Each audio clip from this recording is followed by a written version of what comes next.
What does it look like to live faithfully in a relationship that's hard and one you can't leave or exit in any kind of way? That's what we're going to talk about today in 1 Peter 3. Thanks everyone for joining. Jill from the North Woods. I hope you're enjoying the slow roll through the Bible. And in this particular case, we're not talking about a relationship that can be left. A marriage is supposed to be forever. And in this particular case, we're talking about where someone who is a Christian is married to someone who is not a Christian. We don't know the circumstances. Did the person, we're talking generally, but, was the person a Christian and married someone who's a non-believer? Or more likely in this particular time frame, it was a Greco-Roman couple and she becomes a Christian and he is not a Christian. And so how should she act in this particular family?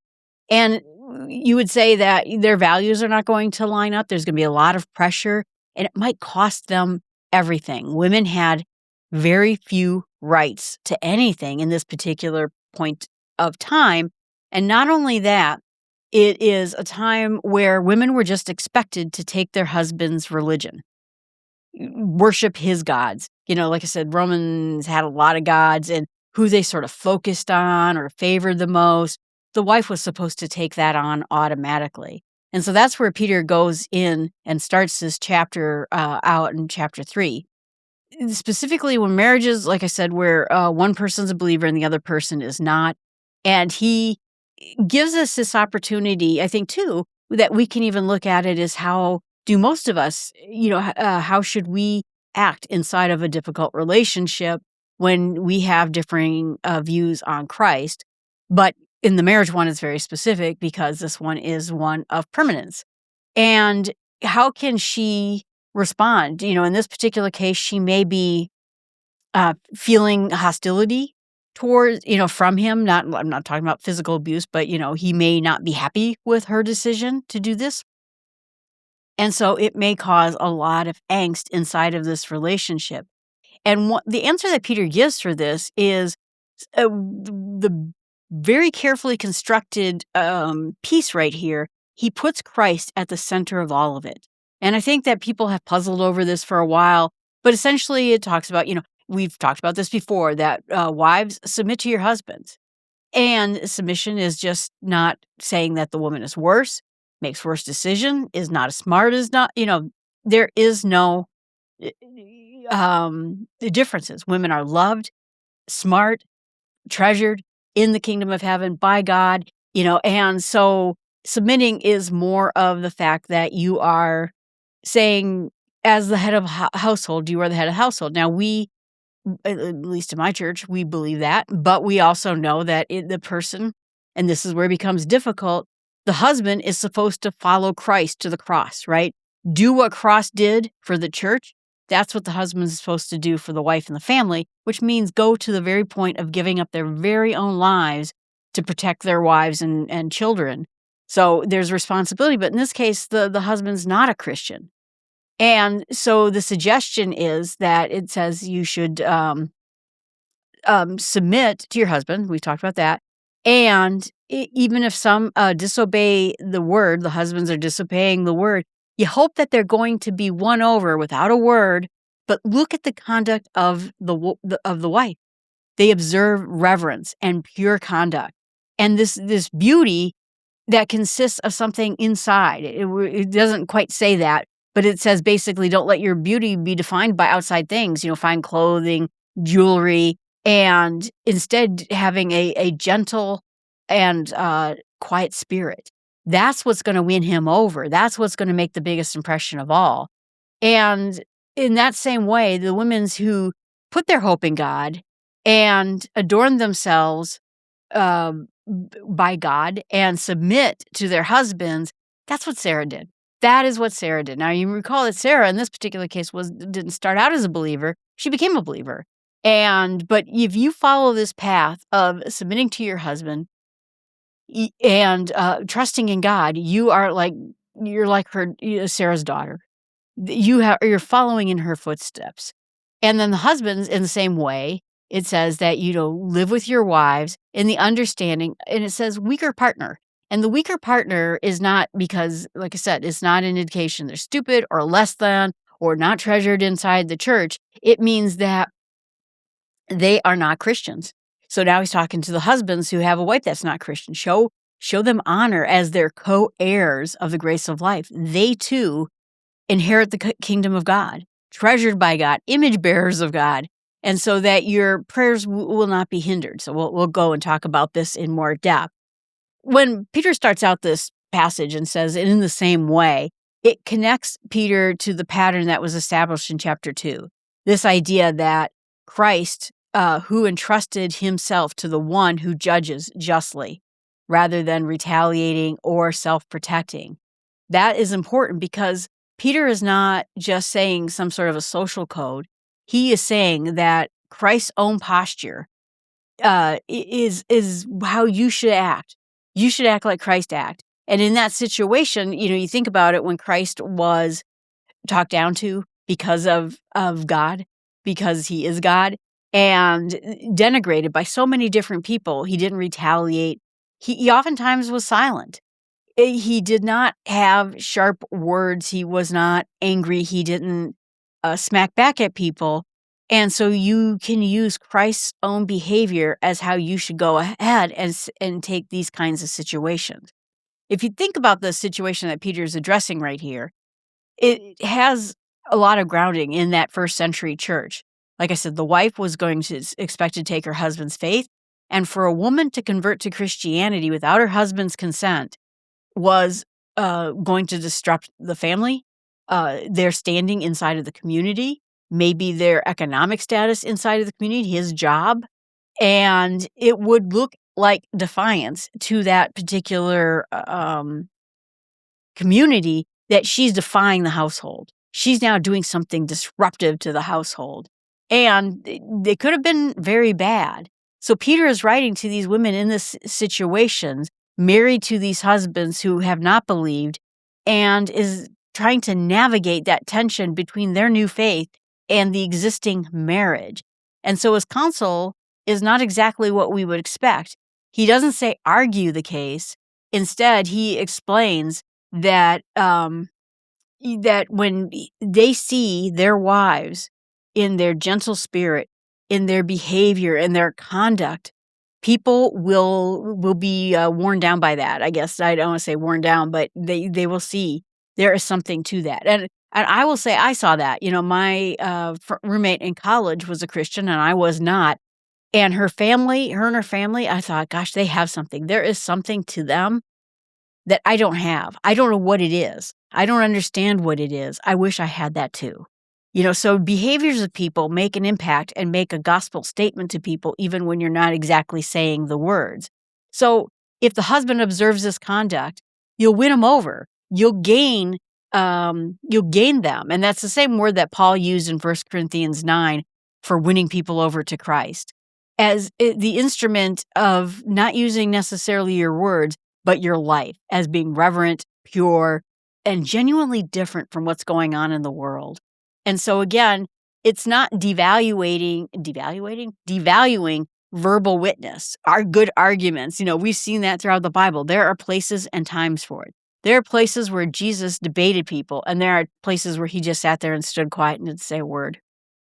And he recognizes that in this particular relationship, with this particular dynamic, the most powerful testimony is a life being lived in front of someone who knows what you believe and knows you. So then this instruction about adornment, is often misread as a blanket prohibition on jewelry or nice clothing. Peter's point is not necessarily that these things are sinful or evil. Instead, what he's saying, a woman's true beauty comes from what's inside here. That's where her identity is located. He mentions elaborate hairstyles. The Greeks described braiding gold into the hair. This was expensive practice associated with Roman women.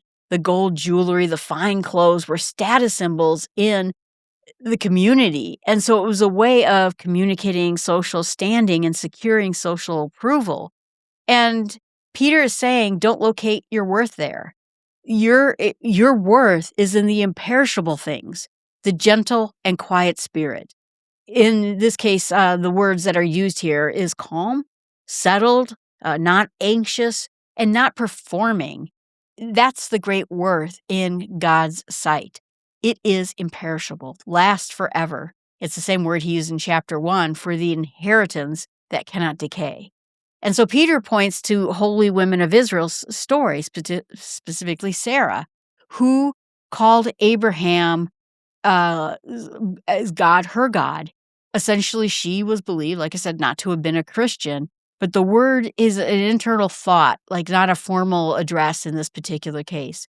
She called, Abraham Lord, which, has not the Lord connotation, but a Lord in their relationship. And Peter is reaching for a pattern of trusting God than being consumed by fear. He says, don't give way to fear. In this practical summary, essentially, faith conducts itself in a difficult marriage is not about doing whatever the husband demands. Like I said, we do that when he is in Christ and is the leader of the family, and he is following Christ all the way to the cross if he had to, and doing Christly things. There's a submission there. What he's saying in this particular case is submit when the husband demands something that is not outside the faith. It's don't be afraid, be settled about it, and it shows itself in a particular quality of life. But if the husband ordered her not to believe in Christ anymore, of course that's not part of it, or to do anything ungodly, she can't do that either. He then gives this word to the husbands. Like I said, it's a bit briefer, that live with your wives in understanding way. And the word here, understanding, is according to knowledge, genuine comprehension of who that person is.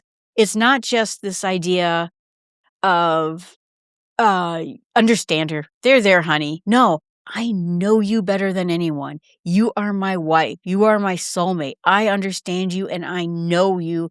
And so I'm going to be understanding of this. I understand who you are. And then the weaker partner, let's talk about that, is misread, like I said, of some sort of intellectual, moral inferiority, not worth as much. And it was a reference, probably either to a physical vulnerability. Women in the ancient world, like I said, had less standing. They had no protection.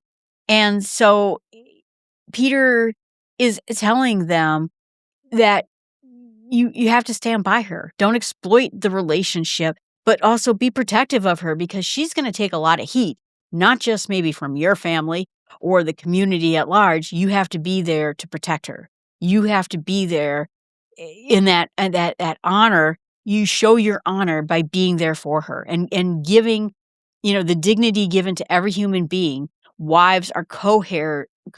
I don't know, I can't say that, of the grace of life, which is remarkable, because whatever distinction you felt like existed in the social world, saying, you know what, in God's grace, inheritance of salvation, husband and wife stand on equal ground.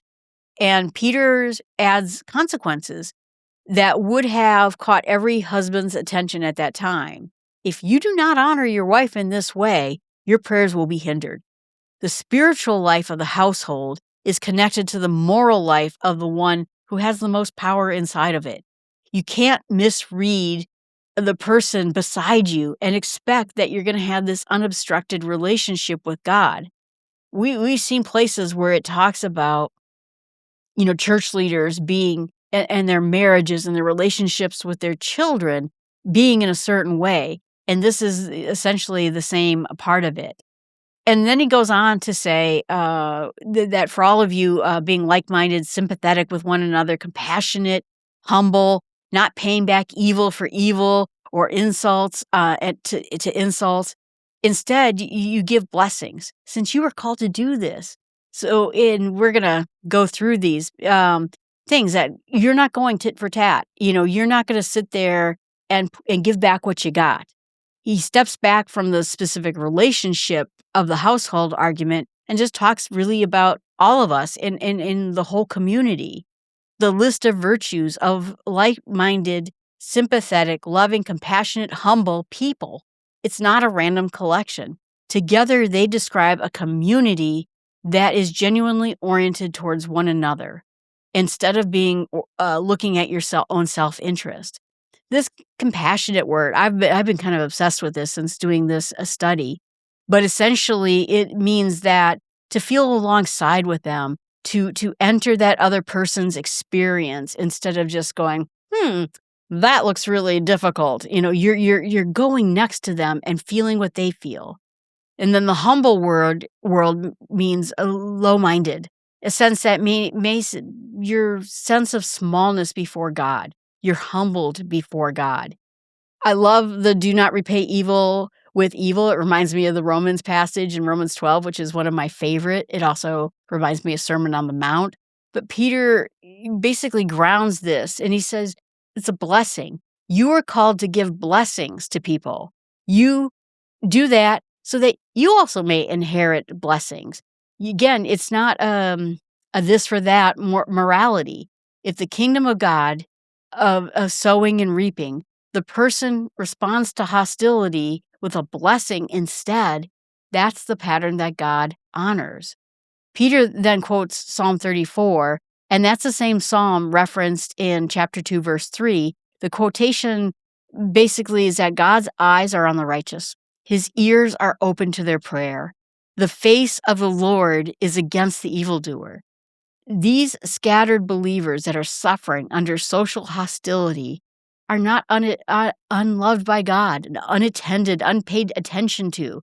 God is watching, God is listening, and the one who does good is not alone in that goodness. The one who does evil is not getting away with it, even though you think they are.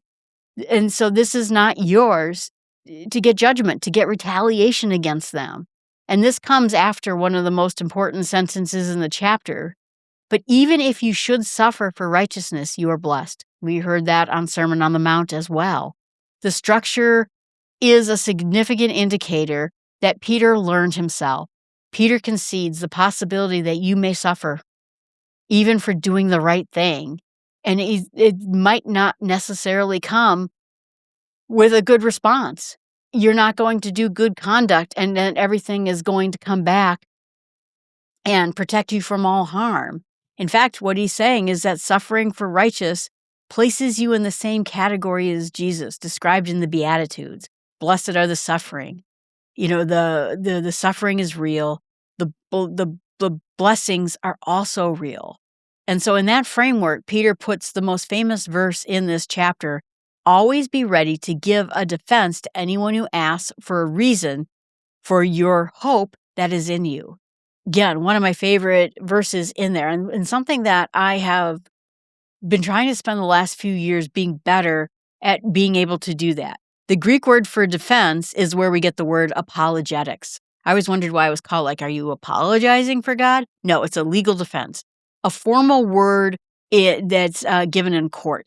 And so the word is basically meaning that you're going to give a rational defense of your faith.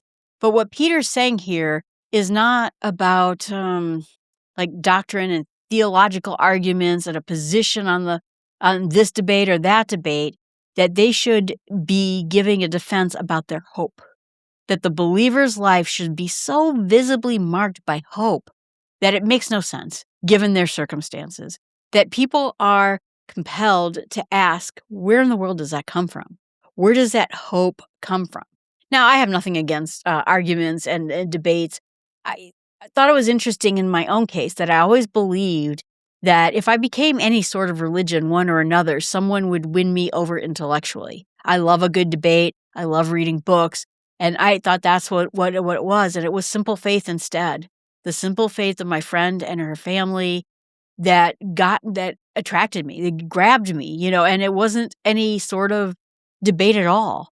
And so I think he's onto something with this, that we give reasons for our hope. And in that manner, he talks about that the defense, as much as its content matters, but gentleness, reverence. When we look at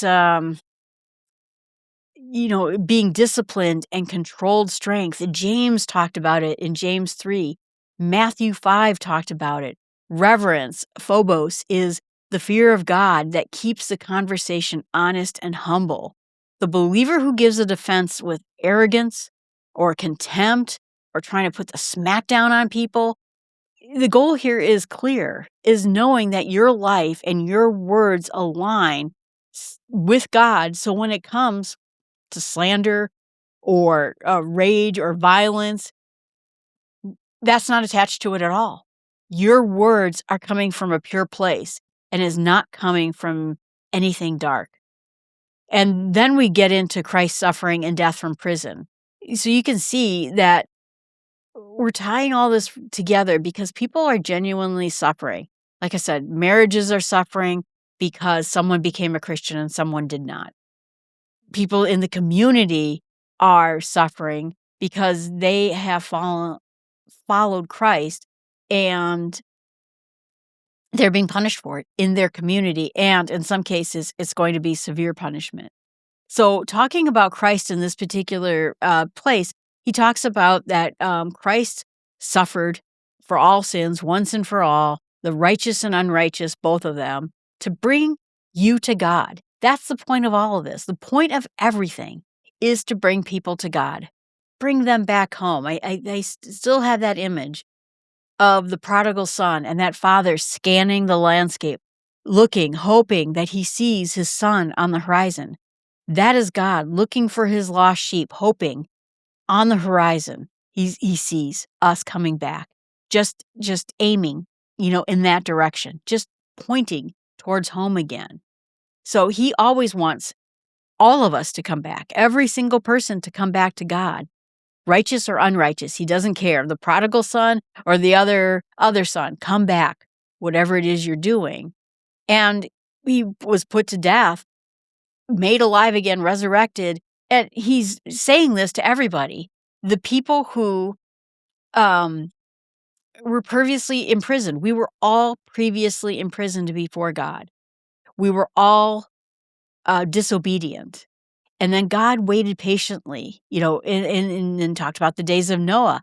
8 people saved through water. Baptism, which now goes in line with this, corresponds to this new washing the dirt off. So if Noah's experience washed the dirt off the planet, now baptism is washing the dirt off you.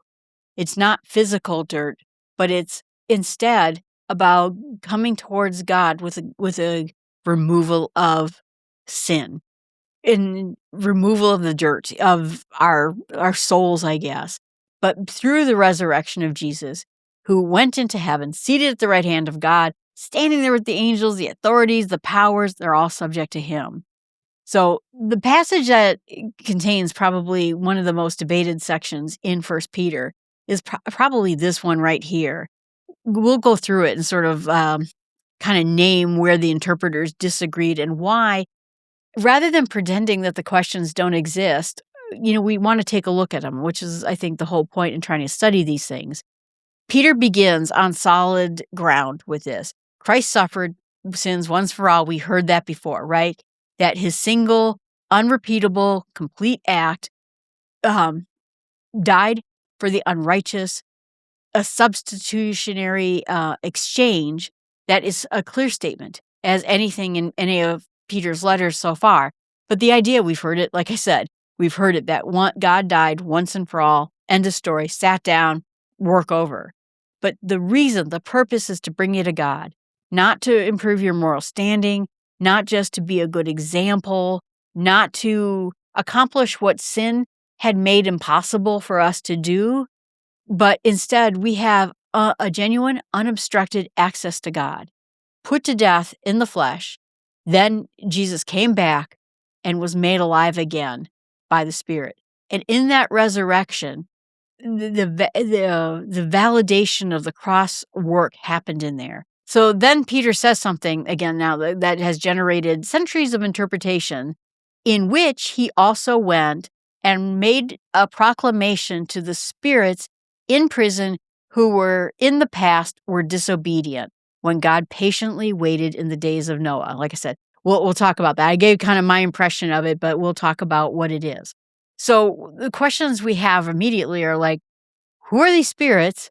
When did this proclamation happen? And what was proclaimed in it? So the idea of the spirits, the most common interpretation has been those that we're talking about fallen angels in the days of Noah, that description in Genesis 6, that in Jewish apocalyptic tradition, the sons of God who transgressed, they fell, right? And they crashed the divine barrier before the time of the flood. The word spirit in Greek is used other places in the New Testament, but it's a supernatural being rather than a human soul.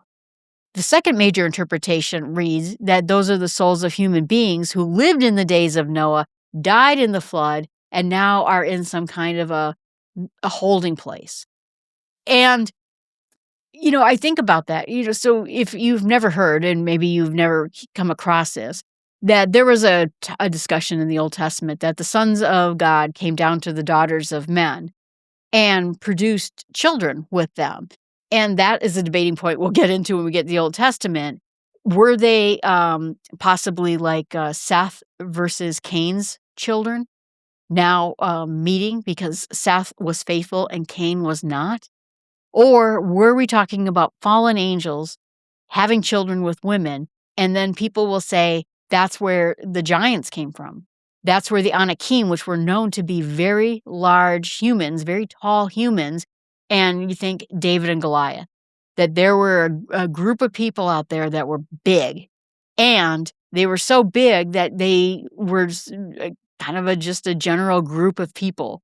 But because these fallen spirits had children with women in that time, Noah's generation was particularly evil. Things were going very badly because of what was going on. And so the flood was to wipe out that generation, but along with it, those generations of fallen angel children. And they were wiped out as well, so that they just don't exist anymore. That's one idea. Like I said, the other idea is the other people who had fallen at Noah's time. But the proclamation would be interesting to note too. One of the influential readings of it, developed by Augustine and followed by much of many traditions, understands that Christ's proclamation as happening through Noah. That is going to be before Christ became in the body, right? Noah's time, through the Spirit. The Spirit was out there during the history of man, of everything, right? Born all at the same time. We had Trinity Sunday, so we all know this. But it was preached through Noah to that generation while they were still alive. And the spirits in prison were those who heard the preaching, rejected it, and are now in confinement. That's another reading of it. I'm like, wow, this is wild. And then the second reading is more common in the early the patriarchal interpretation, the early church fathers, understanding what the proclamation is happened between Christ's death and Christ's resurrection. So he descended into hell reference in the creed is when Christ was proclaimed. His victory was proclaimed to these imprisoned spirits. And it heralded, it was an announcement. And it doesn't necessarily say what was announced, but the fact is, what everyone assumes is that Christ died and now is going to live again in victory over death and over sin. And so people then say, having conquered death and sin, he's announcing his triumph in hell to these spirits. And what can be said about that is that Peter is making a point about all of this as this scope of Christ's victory. Whatever precise mechanics happened, whoever it was he was talking about, the picture stays the same, that Christ has triumphed over every power and authority, even by the most ancient and deeply entrenched ones, by the ones that people thought of at the time of Noah. But you know what? You know who reigns right now at the right hand of God the Father, is in charge of all the angels, and all powers are subjected to him? Jesus Christ.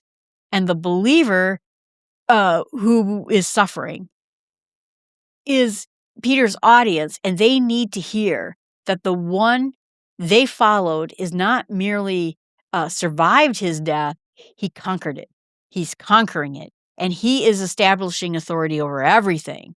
And you don't have to worry because he even went to hell and his victory was triumphed even there. No matter how much suffering you're doing, we know the end of the story and we understand how this all ends. And remember, all of this comes after Peter was talking about great suffering. So essentially, in my church goes along with the second interpretation of it. But essentially what it's meaning is, just to boil it all down, is all the suffering that you might be having, all the suffering that might happen. Jesus won once and for all. He went into the enemy's compound and planted the flag. And now death, sin, hell itself has no bearing over us. He's won the victory. And then goes on to even say that he ties all of this to baptism and connects it that essentially Noah and his family, the 8 people, were buoyed by the water. These group of 8 people were saved through the flood waters. And now baptism is set aside to save us as well. The other people, they died. They the earth was cleansed of them.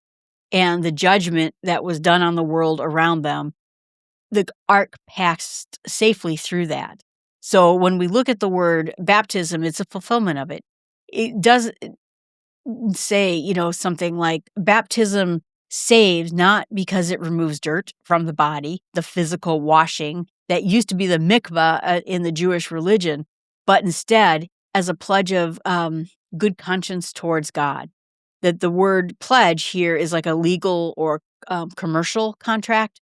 That's the idea behind the word. So baptism is an outward expression of the inward turning of the conscience towards God, and it was made possible through the resurrection. Just like God made Noah's survival possible through a water that killed everybody, we are also buoyed up, and because we are turning towards God, now this makes it possible through the resurrection of Jesus Christ that we too may live. And then it goes through the closing of this chapter is a statement that is interesting, that Jesus has gone to heaven, seated at the right hand of the Father with the angels and the authorities and the powers and whatever is pressing into these days. It's a social anxiety, social hostility, political power, prison power, spiritual forces, whatever it is you're facing. The one who died, suffered, rose again, ascended into heaven, reigns, and now the ground on which Peter calls him to stand on is the same ground. Do that too. Work in that same way. What I'm going to meditate on as this is when Peter talks about marriage and community, apologetics, atonement, and I think cosmic triumph. It holds together all these things under a single theme, that the shape of a faithful life is in a world that doesn't share your values. It's governed by people and it's governed by communities that aren't sharing your ability. You may feel suffering because of it, but in reality, the world is governed by the Lord who has already won. He has already defeated everything, death, sin, hell itself, declared victory. And so I keep coming back into that, as well. The war's won already. And what gives me the most interest in all of this is to give a ready reason for hope that's in you. You think about that we, like I said, we get ourselves ready for debates. And I do too. We are supposed to look at our debate for our hope. You should be hopeless. The world is against you. Things look really dark right now. You should have no hope. And instead you do. What are the reasons for that? Peter's assuming that a believer's life is so visibly shaped by hope that cannot be explained by their circumstances. And it's beautiful. And it's alluring to people. And is it out there enough so that other people can notice it? Is it the kind of hope that makes people wonder, what's going on with that person? And if not, 1 Peter 3 tells us to go back to the one who's seated at the right hand of the Father, who suffered and under all this injustice, suffered for the sins once and for all, and gives hope. And so that is where, if you don't have it, go back to God and realize that that's where your hope is centered. Back to the living hope.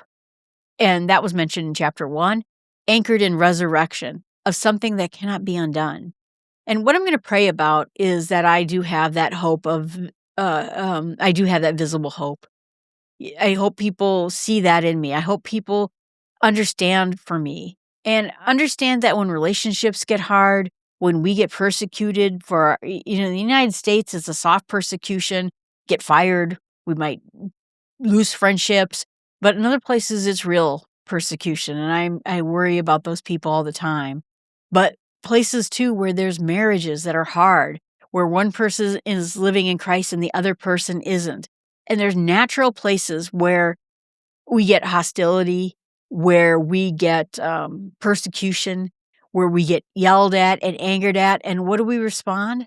We respond in a way that is louder than any kind of argument. Instead, we respond with clarity, gentleness. When we're asked about our hope, we give words to it, gentle, reverent words that point people towards God. And so I pray for that kind of strength to always remember that.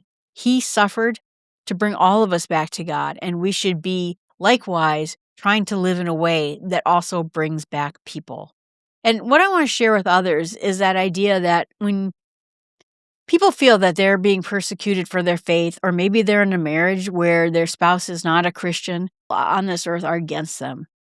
And so instead, I hope that people would be able to go back to Christ, look at the one who did this first, suffered unjustly, and still always pointed himself towards God, always pointed himself towards obedience to God. And that gives hope that whatever's happening now, short term, perishable, look to the imperishable. Look to the thing that matters the most. All right, everyone, thanks so much for listening. I appreciate you being out there. If you could possibly leave a review, put a comment in there, mention this to a friend. I would love to start building a community that's looking at Bible-type topics. I hope that people are helped by this a small step through the Bible. I hope it's encouraging you to at least go through and read it for yourself. And what do you see there? Get a good commentary. Talk to your pastor or elder about this. But I appreciate you being out there. Again, I'm Jill from the North Woods, and I appreciate and I can't wait to see you in the next small step.